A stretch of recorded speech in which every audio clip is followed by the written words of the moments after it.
Okay, sorry. I think I was on mute. Yeah, am I audible now? Yes, sir. Okay, sorry.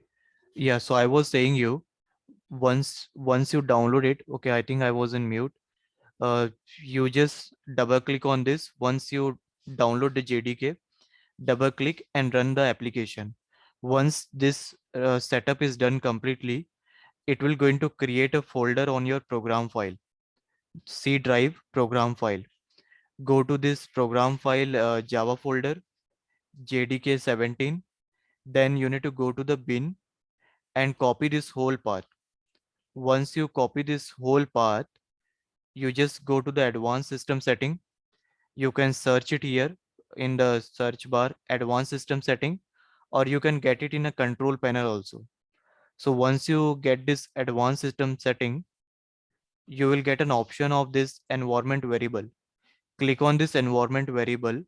So this screen will be open. So what you have to do it, click on the new, type it here path, because you're setting the path. You are allowing your system to know my Java is in this path. Okay, once you write the path and this copy the path here, click on the OK button. As I already added here, remember that you will going to do in a user variable. Okay, there are two variable here, system variable and user variable. You will going to do in a user variable. Once you are done, click OK and click OK here. Now go to the command prompt, check for Java C, press enter. Now we will going to create one file, a temporary file we're going to create. For that, we're going to open a notepad.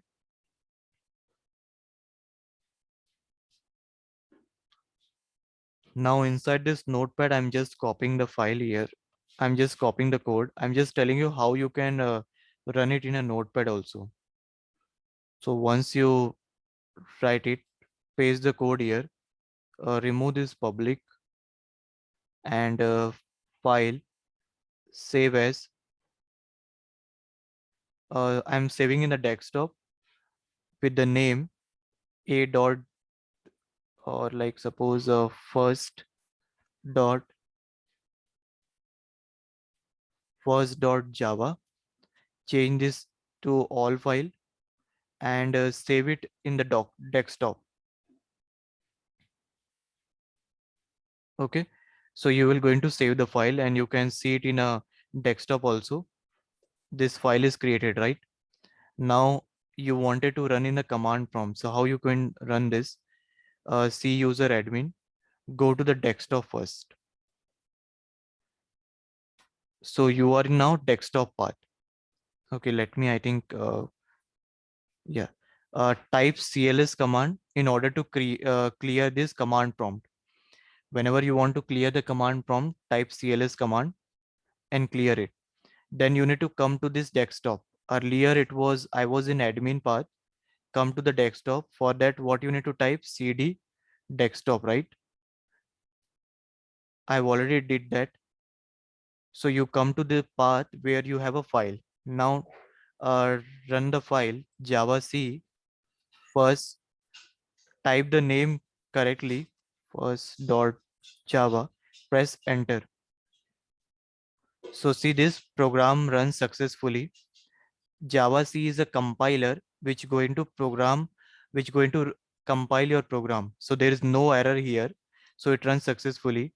Now, when you want to run a program, just type Java and the name of the class. What is the name of a class first, right? It can be vary. You can take other also. So I'm writing Java first, press enter. So see, Java program for intern batch. It is giving output, right? Earlier days, people they are using it this notepad file to do the Java program because there were no IDE. From the recent past few years, we have seen that IDE is popular because it is allowing you to package the file. It is allowing you to make a multiple file inside the same package. So from the UI point of view, you can use it. But as a beginner, I will suggest you create the program in the notepad and then you start learning Java. The reason why, because here, one more thing I will suggest you. Let me make change here.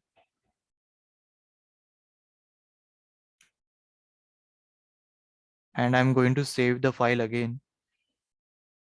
Now I'm going to run the file again. Uh, Press the page up button, arrow button in your screen. So you will get like this. Press enter. Now I will going to run the Java. What is the name of my file? Second. So see, so there is one myth. Many instructor they will going to say you the class name and file name should be same, but this is not correct. Always remember, class name and file name can be vary. I have even I have also faced many Java instructor they say in their first class because they have not tried it or maybe they are not aware about it. But class name and file name, it's not mandatory to be have a same. It you can keep the class name and file name different as I did here. My class name is here second, right? My class name is second and the file name is first.java, right? So this you can tried it. However, in the Eclipse, you might have to give the same name as a file name because we are managing the project here. So suppose if I give you the name different, so it will start giving an error, right? So in Eclipse it's different. In Eclipse, it is giving error because you have to run the multiple file. So it is giving error. You can just put the cursor and click on this suggested changes. So you see, it is make changes to the file name here itself, right? So I hope it is clear to you in today's session regarding how to run the Java program. I will going to upload the video in that YouTube. Just watch it there. And if you have any question, then you can ask. Do this setup, path setting, you do it. As I said you, it's very easy. You do the path setting and run the basic program. So from tomorrow onward, we're going to see about the different variable in Java. We're going to see about object oriented concept, variable operator, and parallel do the programs.